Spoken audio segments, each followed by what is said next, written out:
நமது ஆண்டவரும் இரட்சகருமாய் இயேசு கிறிஸ்துவின் கிருபையுள்ள நாமத்திலே உங்கள் யாவருக்கும் அன்பின் வாழ்த்துக்கள் கூறி இன்றைய தியானத்திற்கு உங்களை தயவுடன் அழைக்கிறோம். இன்றைய தியான பகுதி அப்போஸ்தலனாகிய பரிசுத்த பவுல் பிலிப்பியருக்கு எழுதின நிருபம் 3ஆம் அதிகாரம் முதல் 11 வசனங்கள். பிலிப்பியர் 3ஆம் அதிகாரம் முதல் 11 வசனங்கள். தியான வசனம் 1ஆம் வசனம்.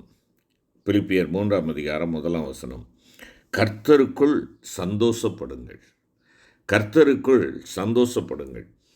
இந்த அதிகாரம் முழுமையுமே நாம் பார்க்கின்ற பொழுது, அதை விட இன்னும் நாம் பார்ப்போம் என்றால், இந்த நிருபம் முழுவதுமாக நாம் தியானிப்போம் என்றால், இது ஒரு மகிழ்ச்சியின் நிருபம், சந்தோஷத்தின் நிருபம் என்பதாக நாம் அறிந்து கொள்ள முடியும்.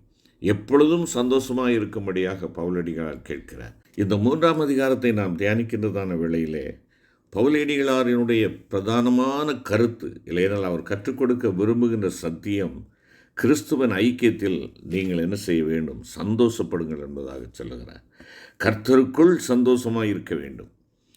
இந்த போதனை அவர் கொடுக்கின்றதான வேளையில், அருமையான கர்த்தருடைய பிள்ளைகளே, அந்த கிறிஸ்துவின் ஐக்கியத்தில் சந்தோஷமாக இருப்பதை பற்றி நாம் தியானிக்கின்ற இந்த வேளையில், இந்த சந்தோஷத்தை கெடுக்கக்கூடியதான சில காரியங்கள் இருப்பதையும், அவைகளை எவ்விதமாக எதிர்கொள்ள வேண்டும் என்பதையும், நமக்கு முன்பாக இருக்கின்ற சவால் நிறைந்த ஒரு வாழ்க்கையை எப்படி வாழ வேண்டும் என்பதையும் இந்த பகுதியில் அவர் குறிப்பிடுகிறதை பார்க்க முடியும்.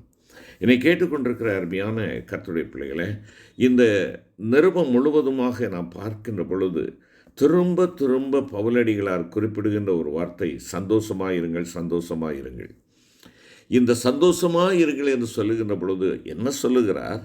இன்றைக்கு உலகம் எண்ணுகின்ற ஒரு சந்தோஷம் அல்ல, உலகம் நாடி தேடுகின்ற ஒரு வேளை அனித்தியமான ஒரு சந்தோஷம், பாவ சந்தோஷம், இல்லைன்னா சற்று சொற்ப நேரம் இருந்துட்டு கடந்து போகிற சிற்றின்பங்கள், இப்படிப்பட்ட ஒரு சந்தோஷத்தை அவர் இங்கே குறிப்பிடவில்லை. கிறிஸ்துவுக்குள்ளான ஒரு சந்தோஷம் இங்கே சொல்லுகிறார். கிறிஸ்துவின் ஐக்கியத்திலே, கர்த்தருக்குள் என்று சொல்லுகின்ற பொழுது அவருடைய ஐக்கியத்திலே, அவரோடு நிலைத்திருப்பதிலே நாம் சந்தோஷமாக இருக்க வேண்டும் என்பதாக சொல்லுகிறார். ஏனென்றால் பொருள்களினால் கிடைக்கிற சந்தோஷம் உண்டு. நான் ஒரு வீட்டை வாங்க வேண்டும், நான் விரும்புகிற ஒரு காரை வாங்க வேண்டும் என்று சொல்லி நான் விரும்புகிறேன், அது கிடைக்கிறது, சந்தோஷம். ஆனால் அந்த சந்தோஷம் எந்நாளும் நிலைத்திருப்பதில்லை, ஒரு நாளிலே கடந்து விடுகிறது. ஒருவேளை அன்புக்குரிய உறவுகளின் மூலமாக கிடைக்கிற சந்தோஷம், மனைவி, பிள்ளைகள், பேரப்பிள்ளைகள், இல்லையென்றால் இனஜன பந்துக்கள், நம்மை அன்பு செலுத்துகிறவர்கள், நாம் அன்பு செலுத்துகிறவர்கள், இவர்களினாலே உண்டாகிற சந்தோஷம், அதுவும் எந்நாளும் நிலைத்திருப்பதில்லை. இன்று அன்பு காட்டுகிறவர்கள் நாளை தினத்திலே நமக்கு எதிராக கல்லெடுக்கிறவர்களாக இருப்பார்கள். நாளை தினத்திலே நம்மை கொடுமைப்படுத்தக்கூடியவர்களாக தங்களுடைய வார்த்தைகளை வெளிப்படுத்துகிறவர்களாய் காணப்படுவார்கள். ஆகையினாலே உறவுகளினாலே கிடைக்கிற சந்தோஷம் ஒரு நாளிலே கடந்து போகும். ஆனால் கடந்து போகாத ஒரு சந்தோஷம், அதுதான் கர்த்தருக்குள் என்று சொல்லுகிறார். கிறிஸ்துவின் ஐக்கியத்தில் நீங்கள் இருங்கள். உலகத்தின் ஐக்கியத்தில் அல்ல, உலக ஆசாபாசங்களின் ஐக்கியத்தில் அல்ல.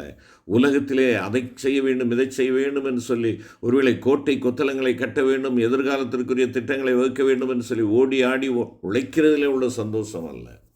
கிறிஸ்துவுக்குள்ளாக அவரிலே வேறு கொண்ட ஒரு அனுபவம், அவரிலே நிலைத்திருக்கின்ற ஒரு அனுபவம், அது நிமித்தமாய் மிகுந்த கனிகளை கொடுக்கின்ற ஒரு ஆசீர்வாதமான அனுபவத்திற்குள்ளாக கடந்து வர அந்த கிறிஸ்துவின் ஐக்கியத்திற்குள்ளாக இருங்கள் என்பதாக சொல்லுகிறார்.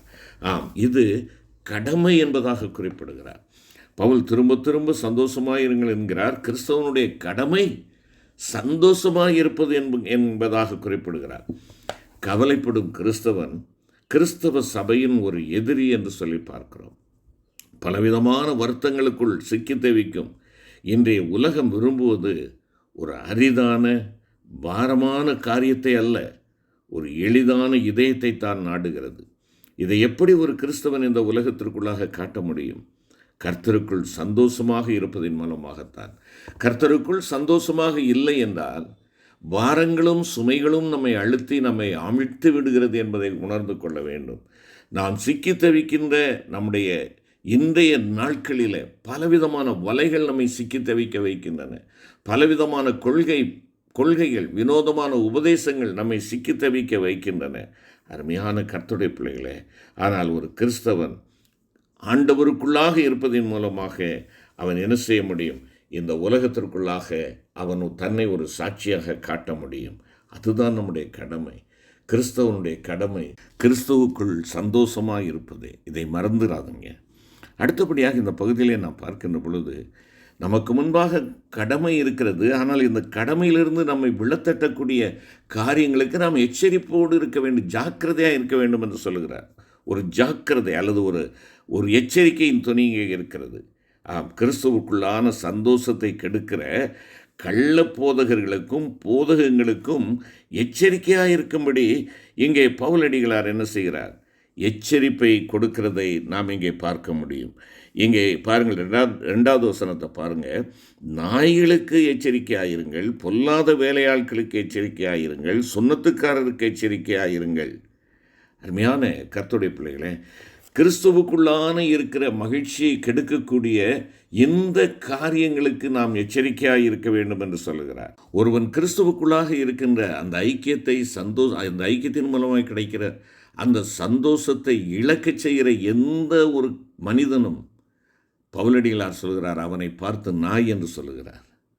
அவன் பொல்லாத வேலையாள் என்று சொல்கிறார். அதாவது கடினமானவன், கள்ளத்திற்கன் என்பதாக சொல்லுகிறார்.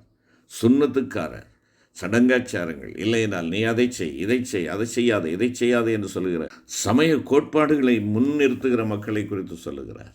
என்னை கேட்டுக்கொண்டிருக்கிற அருமையான கர்த்தருடைய பிள்ளைகளே, நாய் தான் கக்கினதை திரும்ப தின்னுகிற ஒரு அனுபவம் உடையது. நீங்களும் நானும் நாம் விட்டு வந்த பாவத்தை மறுபடியும் செய்வதனாலே தவறு ஒன்றும் இல்லை, ஆண்டவர் மன்னிப்பை கொடுக்கிறார் என்ற தவறான உபதேசத்தை கொடுக்கிற மக்கள். அது மாத்திரமல்ல, பொல்லாத இல்லையென்றால் கள்ள உபதேசிகள், நம்முடைய காதுகளுக்கு இனிமையான இதமான, நம்முடைய இருதயத்திற்கு குளிர்ச்சியூட்டக்கூடிய நவீன உபதேசங்களை கொடுக்கக்கூடியவர்கள். இவர்கள் சபையை குழப்பி வந்தார்கள். இன்றும் இத்தகைய சூழல்கள் நிலவுகிறதல்லவா? நம்முடைய விசுவாசத்தை குலைக்கும்படியான போதகங்கள், உபதேசங்களை விதைக்கிறவர்கள் இருக்கத்தானே செய்கிறார்கள். எச்சரிக்கையாக இருப்போம். மூன்றாவதாக நாம் பார்க்கின்ற பொழுது பவுல் தன்னுடைய சபையாரை எச்சரிப்பதோடு நில்லாமல் 4 முக்கியமான காரியங்களை உண்மையான கிறிஸ்துவின் வாழ்வின் செயலாக கூறுகிறார். ஒரு உண்மை கிறிஸ்தவ வாழ்வு என்ன என்பதை 4 காரியங்களாக குறிப்பிடுகிறார். 1, ஆவியினாலே தேவனை ஆராதிப்பது. 2, கர்த்தருக்குள் சந்தோஷமாய் இருப்பது. 3, மாம்சத்தின் மேல் நம்பிக்கை கொள்ளாமல் இருப்பது. 4வதாக தேவகுமாரனாகிய இயேசுவையும் அவருடைய ரட்சிப்பையும் குறித்து மேன்மை பாராட்டுவது. என்னிலே இந்த காரியங்கள் உண்டா?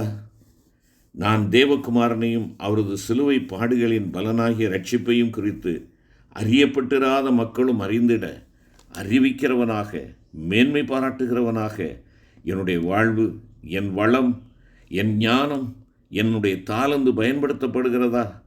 அருமையான தேவ பிள்ளையை யோசித்துப்பார். அது இல்லாமல் என் சபை, என் போதகர், எங்கள் சபையின் போதனைகள், எங்களது இந்த சகோதரர்கள், அந்த சகோதரர்களுடைய சபை பாரம்பரியங்கள், விழாக்கள் மேன்மை பாராட்டப்படுகிறதா? தேவ பிள்ளைகள் தேவனையே மேன்மை பாராட்ட வேண்டும். பவுலடிகளார் சொல்கிறார், கலாத்தியர் 6:14 சிலுவை குறித்தே இல்லாமல் வேறொன்றையும் குறித்து நான் மேன்மை பாராட்டாதிருப்பேனாக என்று குறிப்பிடுகிறார். நிறைவாக ஒரு சவால் நிறைந்த வாழ்வு நமக்கு முன்பாக இருக்கிறது என்பதை அவர் சொல்லுகிறார். தன்னுடைய எல்லா பெருமைகளாக பவுல் இந்த 3ஆம் அதிகாரம் 5 முதல் 7 வசனங்களிலே அவர் தன்னுடைய பெருமையான காரியங்களை அனைத்தையும் பட்டியலிடுகிறதை பார்க்க முடியும். இந்த காரியங்களை எல்லாம் தனக்கு பொக்கிஷமாக அல்ல, அவைகளை குப்பையாக நான் விட்டேன் என்பதாக சொல்லுகிறார்.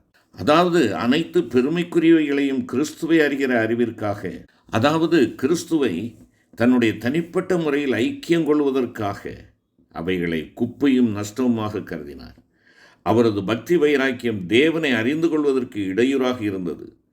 தனித்து தேவனோடு கொண்டிருக்கும் ஒரு உயிருள்ள, வளர்ந்து கொண்டே இருக்கிற ஐக்கியமானது குளிர்ந்து போன, செத்துப்போன பக்தி வைராக்கியம் மத போதனைகள், மத சடங்குகளை விட எவ்வளவோ உயர்ந்தது என்பதை பவுலடிகளார் தன்னுடைய வாழ்க்கையிலே சவாலாக நமக்கு முன்பாக வைத்திருக்கிறார். அருமையான சகோதரனே, சகோதரியே, அன்பு தேவனுடைய பிள்ளைகளே, என் ஜீவனை நஷ்டப்படுத்தும் இப்படிப்பட்ட மாம்சீகமான காரியங்கள் என்னிலே இருக்கிறதா? கிறிஸ்துவின் ஐக்கியத்தில் சந்தோஷமாக இருப்பதை தூரப்படுத்தும் எந்த காரியத்தையும் தூரமாக்கி அவரோடு இணைக்கப்படுவோம், அவரில் நிலைத்திருப்போம், அதிக கனிகளை கொடுப்போம், ஆண்டவருடைய கரம் பற்றி தேவ ஐக்கியத்தில் நம்மை பிரிக்க முயற்சிக்கும் எல்லா அந்தகார சக்திகளையும் அவருடைய பலத்தினாலே மேற்கொண்டு நாம் அதிக கனிகளை கொடுக்கத்தக்கதாக அவரில் நிலைத்திருப்போம். ஆண்டவருடைய சீசராய் இருப்போம். பிதா மகிமைப்படுவார். எங்கள் அன்பின் ஆண்டவரே, நீர் கொடுத்த நல்ல சத்தியங்களுக்காய் உமக்கு நன்றி ராஜா. எங்களுக்கு முன்பாக நீர் வைத்திருக்கிற கடமை நாங்கள் உமக்குள் சந்தோஷமாக இருக்க வேண்டும் என்பதை இன்று உலகத்திற்குள்ளாக, உலகத்தின் பொருட்களிலே, உலகத்தின் ஆசாபாசங்களிலே நாங்கள் சந்தோஷம் அடைகிறவர்களாக அல்லாது எங்கள் தேவாதி தேவனுக்குள்ளாக நாங்கள் சந்தோஷமாக இருக்கத்தக்கதாக அவைகளுக்கு எதிரடையாக வரக்கூடிய எல்லா விதமான பொல்லாத போதனைகள், நயவஞ்சனையான எங்களுடைய காதுகளுக்கு இனிமையான குளிர்ச்சியான உபதேசங்களுக்கு நாங்கள் ஓடாது மெய்யான தேவ வார்த்தைக்கு நாங்கள் கீழ்ப்படுகிறவர்களாய் காணப்படவும் எங்கள் அன்பின் ஆண்டவரே, நாங்கள் உண்மையாய் செயலாற்றுகிறவர்களாக எங்களுக்கு முன்பாக இருக்கிற சவால் நிறைந்த வாழ்க்கையில் ஆண்டவரே, எங்கள் தேவனோடு உள்ள எங்கள் ஐக்கியத்தை இழக்கச் செய்கிற எல்லா காரியங்களையும் நாங்கள் உதறிவிட்டு உம்முடைய பலத்தினாலே நாங்கள் மேற்கொண்டு வெற்றி நடைபோட எனக்கும் எங்களுக்கும் கிருபை தாரும். இயேசு கிறிஸ்து மூலம் வேண்டிக் கொள்கிறோம் நல்ல பிதாவே. ஆமென்.